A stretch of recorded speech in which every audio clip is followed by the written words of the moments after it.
এই গজল থেকে আমরা অনেক শিক্ষা অর্জন করতে পারবো, খুব মনোযোগ দিয়ে শুনতে হবে। তারপর ইনশাআল্লাহ আমি কয়েকটা জাস্ট দু একটা গজল বলে আমি বিদায় নেব। চলে তার আগে ছোট্ট আকারে একটা নাতে রসুল আর একটুখানি পড়ে নিই, তারপর আপনাদের শোনাবো আম্মাজান ফাতেমা কেমন নারী ছিল, কিভাবে চলাফেরা করতো, বা আমরা কাকে অনুসরণ করবো, আমার ঘরের মেয়েরা কাকে অনুসরণ করবে সে সম্পর্কে আমি ইনশাআল্লাহ একটুখানি পরেই শোনাচ্ছি। তার আগে একটা ছোট্ট নাতিয়া কালাম কবি লিখে শুনবেন। রহমতে আলম নূরে মুজাসসাম মধু মাখা জানা এলো নবী আকরাম খোদার পরজার সম্মান। রহমতে আলম নূরে মুজাসসাম রহমতে আলম নূরে মুজাসসাম মধু মাখা জানা এলো নবী আকরাম খোদার পরজার সম্মান। এলো নবী আকরাম খোদার পরজার সম্মান। রহমতে আলম নূরে মুজাসসাম রহমতে আলম নূরে মুজাসসাম মধু মাখা জানা এলো নবী আকরাম খোদার পরজার সম্মান।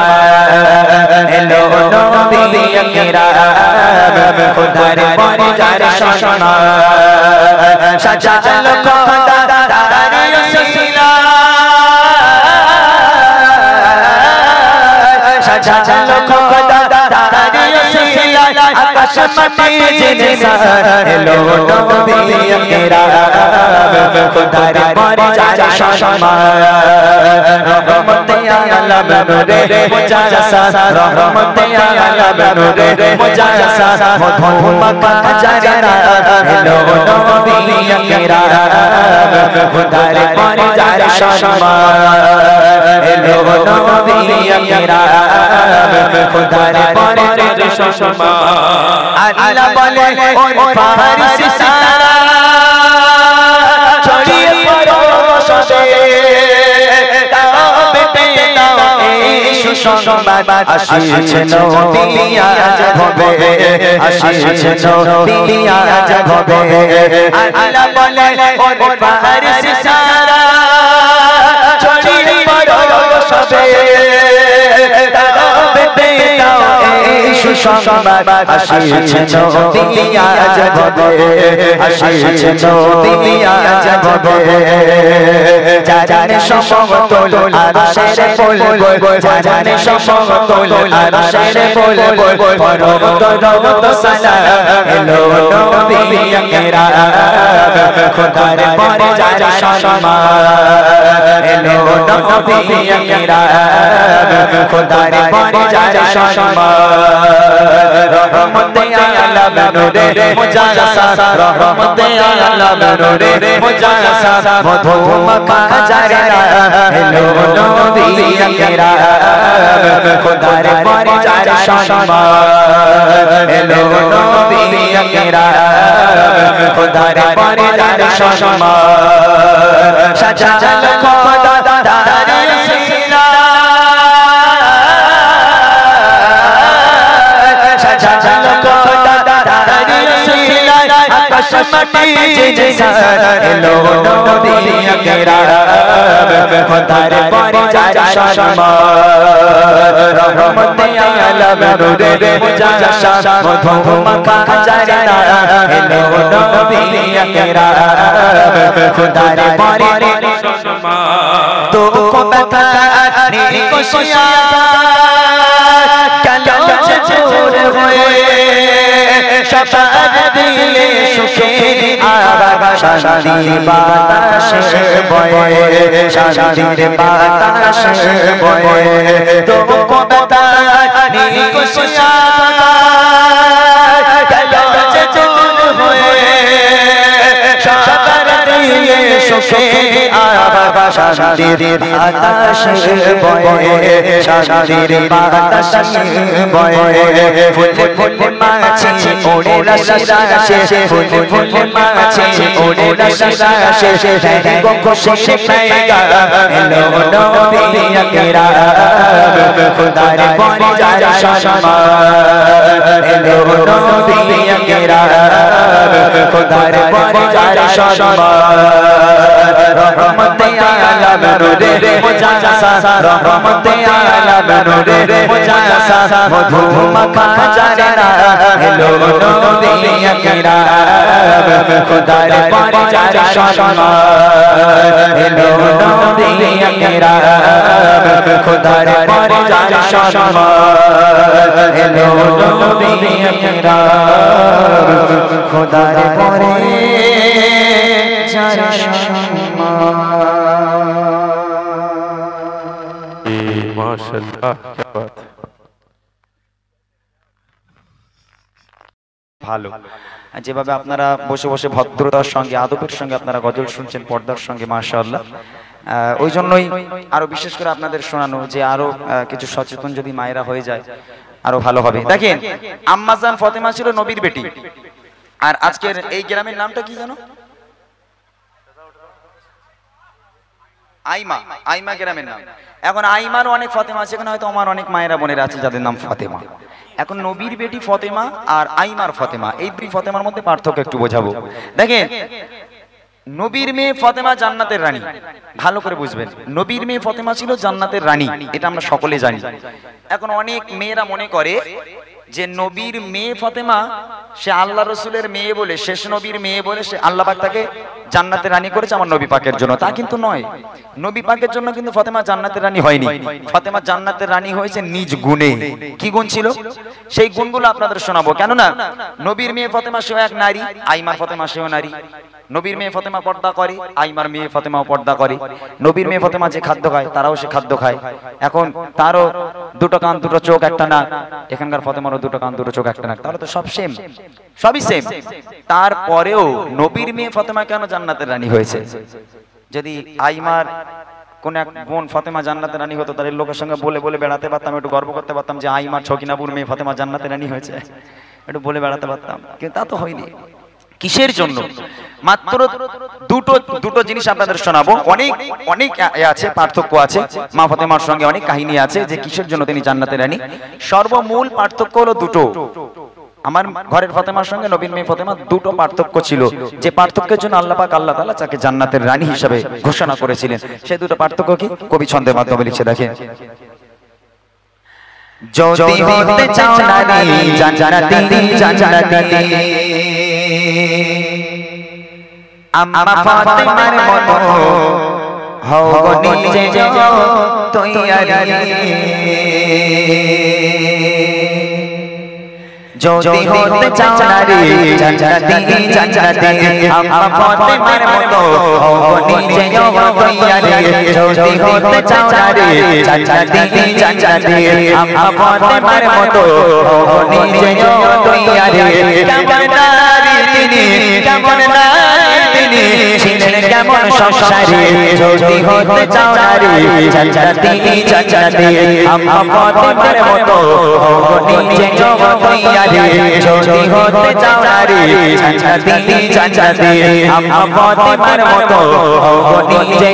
তৈয়ারি। কেমন নারী তিনি, কেমন নারী তিনি, ছিলেন কেমন সংসারী। যদি হতে চাও নারী জান্নাতি জান্নাতি, আম্মা ফাতেমার মতো হও নিজে তৈয়ারি। প্রথম কারণ হচ্ছে পর্দা। এই আপনারা পর্দা করে আছে, আর নবীর মেয়ে ফাতেমার পর্দা। নবীর মেয়ে ফাতেমা আর আমার ঘরে ফাতেমার পর্দা, দুই পর্দার মধ্যে পার্থক্য। কবি লিখছে, নবীর বেটি বলে তিনি জান্নাতের রানী নয়, নবীর বেটি বলে তিনি জান্নাতের রানী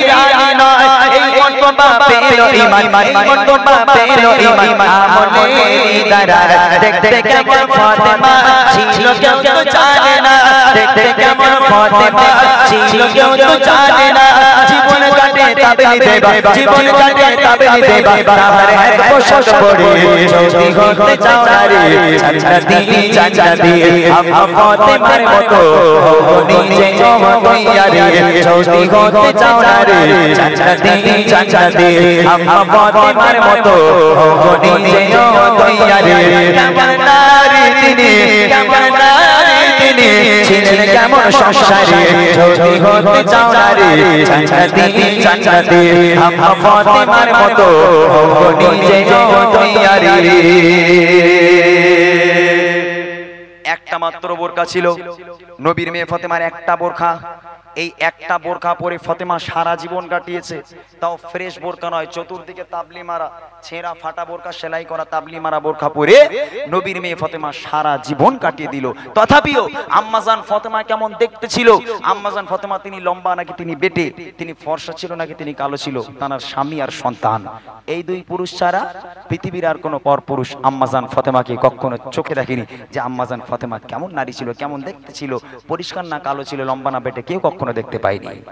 তাহলে সেই ফাতেমা কি জান্নাতের রানী হতে পারে না পৃথিবীর কোনো পরপুরুষ ফাতেমার চেহারা দেখতে পেল না মরণের সময়ও আম্মাজান ফাতেমা মৃত্যুবরণ করলো তারপরেও তিনি বলে দিল যে আমার জানা যায় যেন আমার দুই ছেলে আর আমার স্বামী ছাড়া যেন আর কেউ না আসে তাহলে এই ফাতেমা জান্নাতের রানী হবে নাকি ছকিনাপুর মেয়ে হবে ভালো করে বুঝতে হবে রাগ করবেন না দেখেন নবীর মেয়ে ফাতেমা একটা জামা পরে সারা জীবন কাটিয়ে দিল তারপরও কোনো পরপুরুষ দেখতে পেল না আর আমার ঘরের ফাতেমাকে যদি তার বাপ বলে খুকি তোমার বাপ নামাজ পড়ে তোমার মা নামাজ পড়ে তোমাকে বোরকা পরতে হবে এই বোরকা পরার নাম শুনলে আমার ঘরের মেয়েদের মুখ বাংলার পাঁচ হয়ে যায় সে মার কাছে চুপি চুপি আসবে এসে কাঁদতে কাঁদতে বলে তোমার স্বামীর একটু বোঝাতে পারো না বলে কেন কি হয়েছিল বলে তোমার স্বামী খালি বলে বুড়ো খালি বলে বোরকা পরে কলেজ যাও বোরকা পরে স্কুল যাও এই যুগে কেউ বোরকা পরে আমার বান্ধবীরা সব জিন্সের প্যান্ট টপ প্যালাজো ফেলাজো কি সব কলজের মাথা হ্যানতান বলে সব সব পরে যায় আর তোমার স্বামী শুধু বলে বোরকা পরে যা বোরকা চলে বাপ বলছে মা তুমি কলেজে যেতে হয় যাও না যেতে হয় না যাও আপত্তি নাই তবে বাড়ি থেকে পা বাইরে করলে তোমাকে বোরখা পরতে হবে বাপের চাপে বোরখা পরেছে বটে তবে বোরখার তো একেবারে ঝুল পায়ের পাতা পর্যন্ত আর আঙুল পর্যন্ত হাতা ও মেয়ে সহ্য করতে পারে না বোরকা পরে গজ গজ গজ গজ করতে করতে এখন একদম মানে হেঁটেছে কিছু দূর গিয়ে এই হাতা টেনে কিনে পর্যন্ত তুলেছে বান্ধবীরা বলে এই দেখ তুই এই বোরকার হাতা তুই যে খারাপ দেখাচ্ছে না বলে তুই তুই নিজে বল আমার আল্লাহ কত সুন্দর সাদা চামড়া দিয়েছে যদি লোক না দেখে ভালো লাগে বল রাগ করবেন না আমার বোনেরা আমার মায়েরা রাগ করবেন না বাস্তব কথা তুলে ধরছি সাদা চামড়া কিসের জন্য লোককে দেখাবো তাহলে তো বিয়ের প্রস্তাব আসবে প্রেমের প্রস্তাব আসবে তাই না কিন্তু নবীর মেয়ে ফাতেমা একটা বোরখা পরে সারা জীবন কাটিয়েছে তথাপিও আম্মাজান ফাতেমা কেমন দেখতে ছিল পৃথিবীর কোনো পরপুরুষ আম্মাজান ফাতেমাকে দেখেনি তাই তো তিনি জান্নাতের রানী কবি লিখছেন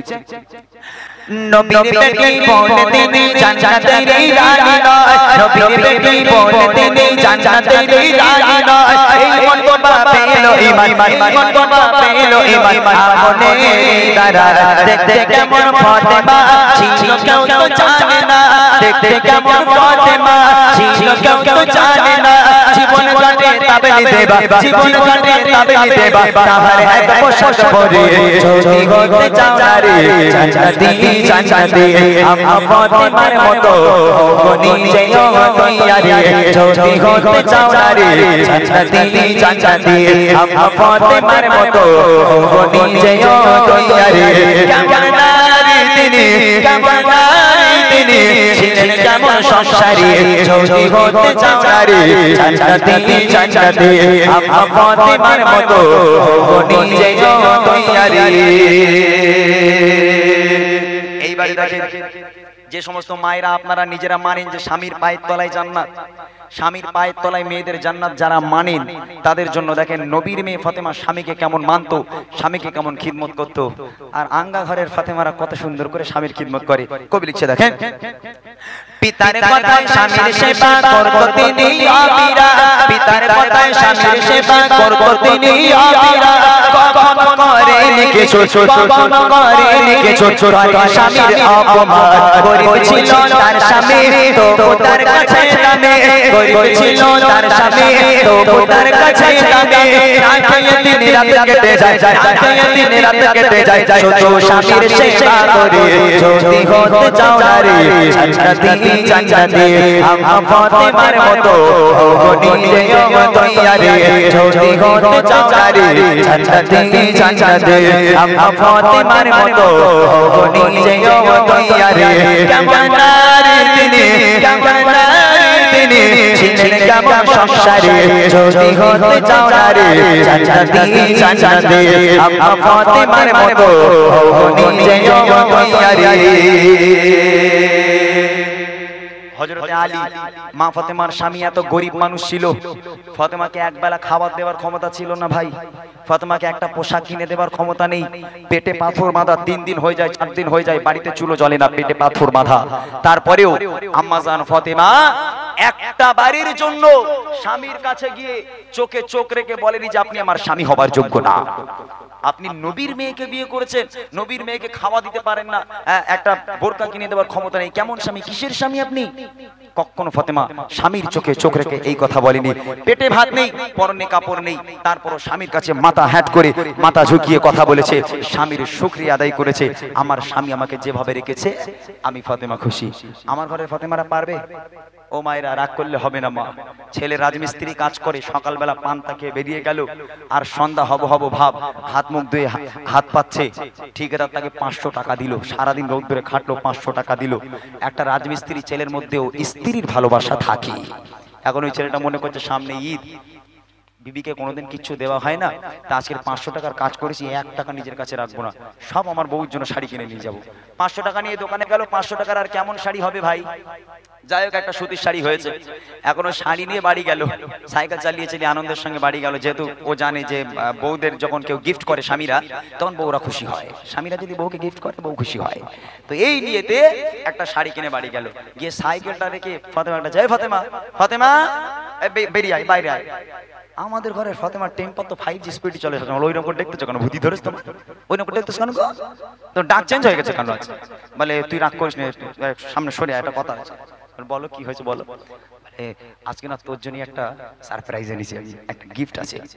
তখন বউ একটু খুশি হলো যাক আমার গিফটে স্বামী জীবনে তো কিছু দেয়নি আজ একটা গিফট এনেছে তো দাও কি এনেছো দাও তো শাড়িটা নিয়ে যখন স্ত্রীর হাতে দিল স্ত্রী নিয়ে ভালো করে উল্টে পাল্টে দেখে চোখগুলো রসগোল্লার মতন করে স্বামীর দিক তাকিয়ে বলেছে বলে এটা শাড়ি বলে কেন কি হয়েছে বলে মানুষই পরে বলে কি হয়েছে তো বলো না পর দেখবেন খাবি আমার কি হয়েছে বলে অমুক পাড়ার অমুকের বউ কত দামি দামি শাড়ি পরে চোখে টের পাও না তোমার ছোট বার বউরে ছোট ভাই কত দামি দামি শাড়ি দেয় চোখে নেবা হয়েছে ওলাউটার মতন গেছো আর একটা শাড়ি লে চলে এসেছো 400 টাকা লজ্জা করে না তোমার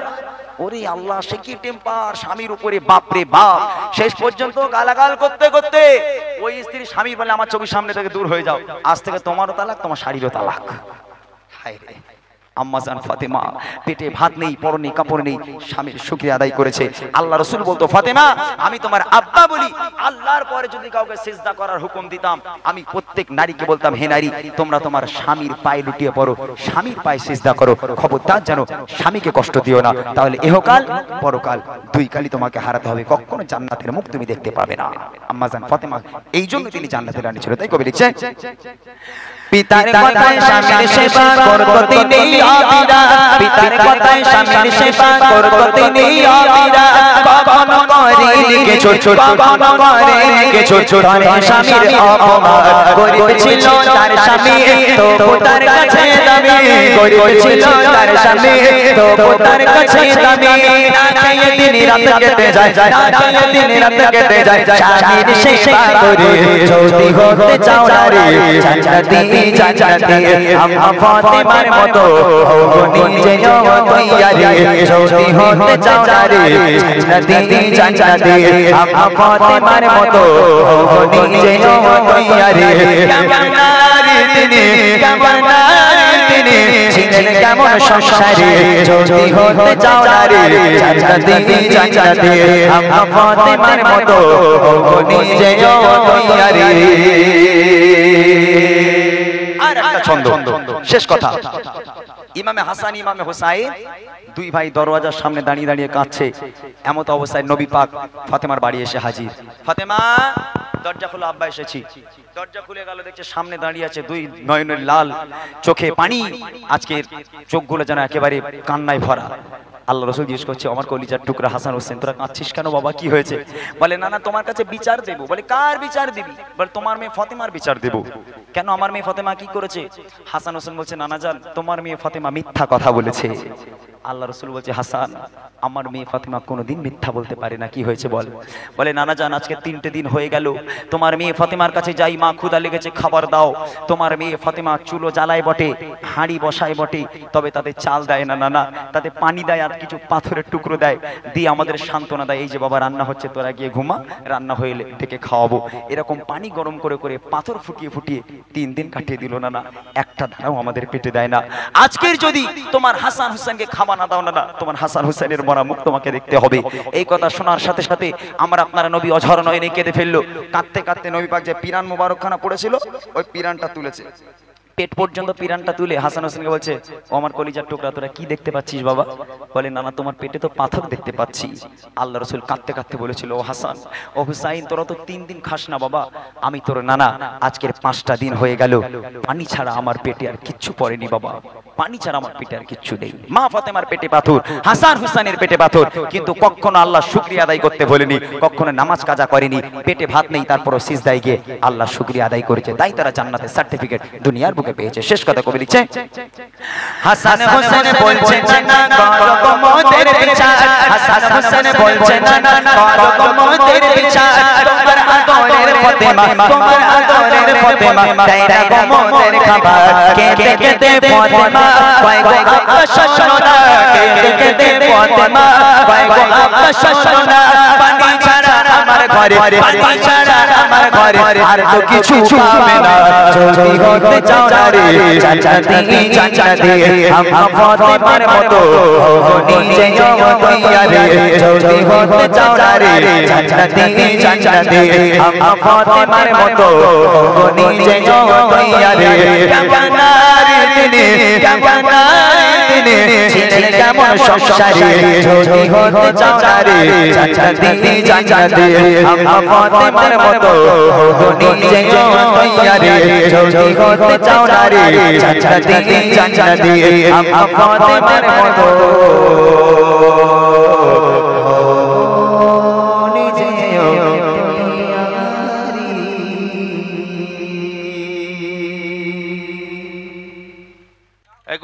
তোরা যে কজন আছিস মার হাবা বলতে পারবি আমার সাথে? কি বলবি? তোরা যা মার হাওয়া বলবি বলছি আমার এমনি রাগ হচ্ছে শুনে, জোর করে বলতে পারবি? আমি বলবো দয়াল নবী, তোরা বলবি মার হাওয়া, বলতে পারবি? হ্যাঁ চলো দেখে একটুখানি বাচ্চা কাচ্চা আমার সাথে আওয়াজ দেয় কি কোচি জোরে বল, পয়সা দে ওর কাছে দাও। মারহাবা মারহাবা দয়াল নবী মারহাবা মারহাবা মারহাবা জিন্দা নবী মারহাবা মারহাবা মারহাবা দয়াল নবী মারহাবা মারহাবা মারহাবা জিন্দা নবী মারহাবা দয়াল নবী ওই হাওয়া হাওয়া কিছু তো হয় না, একটু জোর করে বল দয়াল নবী প্রাণের নবী জিন্দা নবী, জোর সে বলো আরো জোরে মারহাবা মারহাবা দয়াল নবী মারহাবা মারহাবা মারহাবা জিন্দা নবী মারহাবা মারহাবা মারহাবা দয়াল নবী মারহাবা মারহাবা মারহাবা জিন্দা নবী মারহাবা, চাচকে তো টুকরো করে আমলে নিশানা লাগায়, ইউবুতি কাফির সবাই মুসলমান হয়ে যায়, ইউবুতি কাফির সবাই মুসলমান হয়ে যায়, চাচকে তো টুকরো করে আমলে নিশানা লাগায়, ইউবুতি কাফির সবাই মুসলমান হয়ে যায়, ইউবুতি কাফির সবাই মুসলমান হয়ে যায়, দিদি আল্লাহর হাবিব দিদি আল্লাহর হাবিব নবী মুস্তাফা, দিদি আল্লাহর হাবিব নবী মুস্তাফা মারহাবা মারহাবা দয়াল নবী মারহাবা মারহাবা মারহাবা দয়াল নবী মারহাবা মারহাবা মারহাবা জিন্দা নবী মারহাবা দয়াল নবী প্রাণের নবী জিন্দা নবী জোর সে বলো আরো জোরে মারহাবা মারহাবা দয়াল নবী মারহাবা মারহাবা মারহাবা জিন্দা নবী মারহাবা সিজদায় পড়িয়া নবী কাঁদেন জারি জাগার আমার উম্মত গুনাহগার গো কেমনে খবি পাগার আমার উম্মত গুনাহগার গো কেমনে খবি পাগার সিজদায় পড়িয়া নবী কাঁদেন জারি জাগার আমার উম্মত গুনাহগার গো কেমনে খবি পাগার আমার উম্মত গুনাহগার গো কেমনে খবি পাগার উম্মত तेरी कंडरी उम्मत तेरी कंडरी नबी मुस्तफा उम्मत तेरी कंडरी नबी मुस्तफा मरहबा मरहबा दयाल नबी मरहबा मरहबा मरहबा दयाल नबी मरहबा मरहबा मरहबा जिंदा नबी मरहबा दयाल नबी प्राणेर नबी जिंदा नबी सबर नबी जोर से बोलो मरहबा मरहबा दयाल नबी मरहबा मरहबा मरहबा जिंदा नबी मरहबा सूरज तप पड़े सोते दिखे अपनी बिने अमाद दे साथी देखे अपनी बिने अमाद दे साथी देखे बारो सूरज तप पड़े सोते दिखे अपनी बिने अमाद दे साथी देखे अपनी बिने अमाद दे साथी देखे सफाया तेरी कंडरी सफाया तेरी कंडरी नबी मुस्तफा सफाया तेरी कंडरी नबी मुस्तफा मरहबा मरहबा दयाल नबी मरहबा मरहबा मरहबा दयाल नबी मरहबा मरहबा मरहबा जिंदा नबी मरहबा दयाल नबी प्राणेर नबी जोर से बोलो आरो जोरे मरहबा मरहबा दयाल नबी मरहबा मरहबा मरहबा जिंदा नबी मरहबा मरहबा मरहबा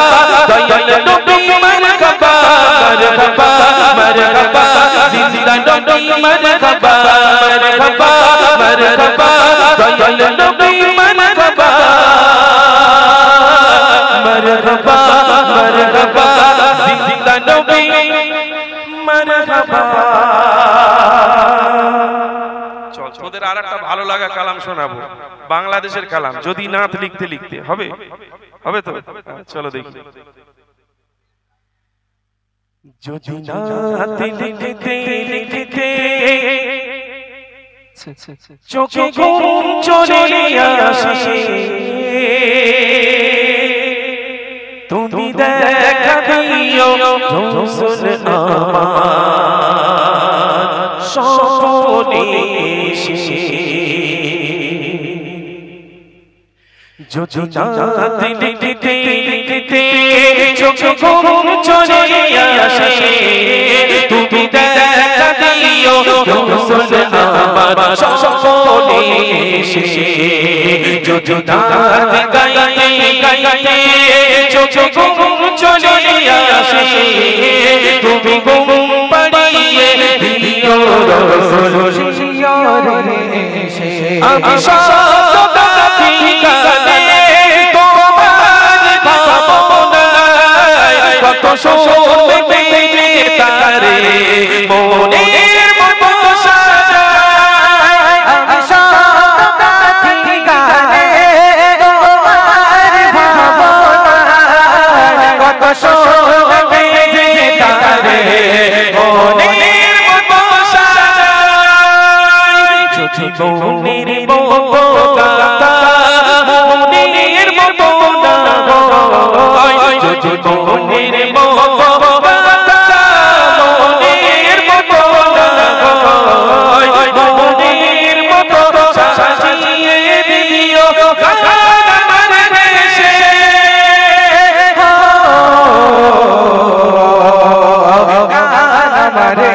এসে যদি নাথ লিখতে লিখতে চোখে ঘুম চলে আসে তুমি দেখা দিও রাসূল আমার স্বপ্নে এসে যদি নাথ গাইতে গাইতে চোখে ঘুম চলে আসে তুমি ঘুম পাড়িয়ে দিও রাসূল শিয়ারে এসে লেখার পাকে যদি ডাকে তোমার হৃদয় তুমি তোর মদিনা ছাড়ে আসবে গনে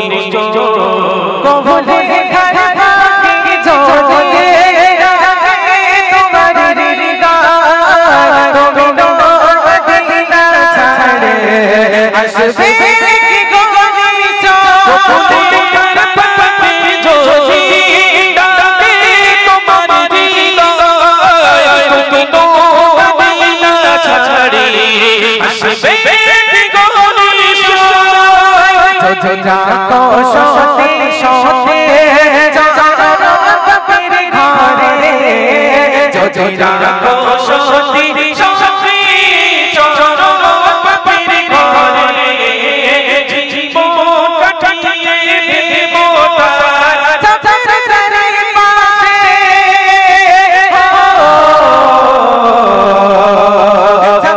চাচার পাশে যদি নাথ লিখতে লিখতে চোখে ঘুম চলে আসে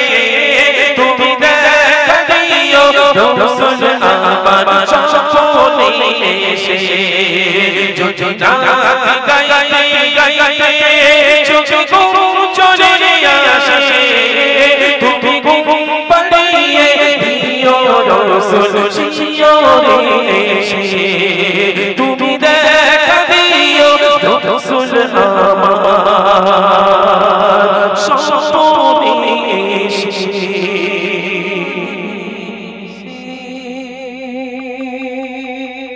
চলো চলো এবার যে সকল কমিটি ভাইরা আজ এই অনুষ্ঠানকে অনুষ্ঠিত করেছে সেই কমিটি ভাইদেরকে নিয়ে একটি কালাম ইমরান ভাই আপনাদের সম্মুখে পরিবেশন করবে। কারণ দেখেন এই যে কমিটি ভাইরা আপনাদের কাছ থেকে চাঁদাপত্র নিয়ে এত সুন্দর একটা অনুষ্ঠান করেছে, আমিও একটা কমিটি, কারণ আমার পাড়ায় যখন জলসা হয় আমিও চাঁদাপত্র তুলি, আমি জানি কতটা কষ্টকর ব্যাপার এটা। কারণ কিছু কিছু বাড়ি এমনও আছে, আমি বলছি না এখানকার কথা, আমাদের ওখানকার কথাই বলছি, কিছু কিছু বাড়ি এমনও আছে ওই অজন্তা চপ্পল না নতুন কিনে যদি তার বাড়ি যাওয়া হয় ও ক্ষয়ে যাবে, পয়সা পাওয়া যাবে না। কি ভাই এরকম হয় তো? তবে এখানে যেহেতু প্রথম থেকে লাস্ট অবধি আমার মা বোনেরা ছিল, আপনারা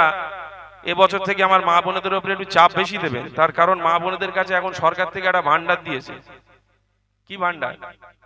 হ্যাঁ, লক্ষ্মীর ভান্ডার দিয়েছে। আপনারা এক কাজ করবেন, 11 মাসের পয়সা আপনাদের যা লাগবে সেটা কিনবেন, এবং এই অনুষ্ঠানের ঠিক 1 মাস আগে ওই 1 মাসের পয়সাটা আমার ভাইদের দিয়েন, তাহলে আরো ভালো অনুষ্ঠান হবে। কি বলেন ভাই? বড় ভাই বুঝতেই পারছে না। আচ্ছা যাই হোক, ওই পয়সাটা আলাদা করে দেবেন। আর যদি ইমরান ভাইকে আনতে হয় কিংবা ইমরান ভাইয়ের মতো আরো বড় শিল্পী যদি আনতে হয়, ওই পয়সাটা বাদ দিয়ে বাকি হাঁস বেচা, মুরগি বেচা, কুঁড়ো বেচা যদি থাকে আরো দিয়ে, তাহলে আরো ভালো হবে অনুষ্ঠান। চলুন আমরা সেই কমিটি ভাইদের নাম নিয়ে একটি কালাম ইমরান ভাইয়ের মুখ থেকে শুনি।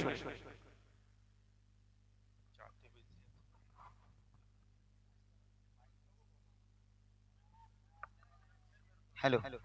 যাক আলহামদুলিল্লাহ, আমি আজকের গজল শেষ করব। কয়েকটা নাম আমার কাছে আছে, নাম অনেক আছে, তবে সালমান ভাই